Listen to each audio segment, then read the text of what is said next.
You ask Tiger to solve. This deals with linear equations with one unknown. The final result is x equals 10.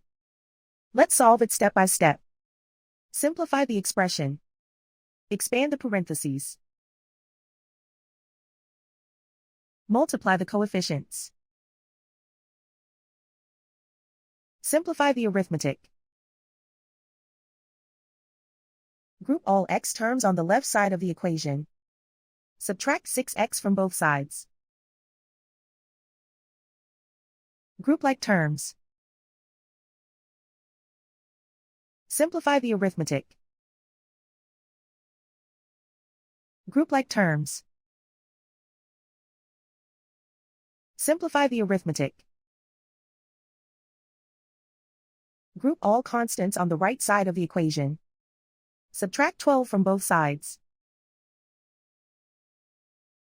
Simplify the arithmetic.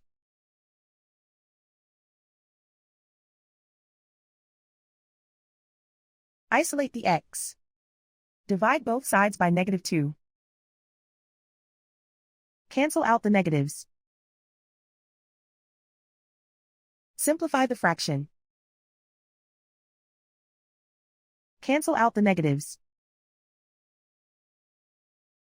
Find the greatest common factor of the numerator and denominator. Factor out and cancel the greatest common factor. And so the final result is x equals 10.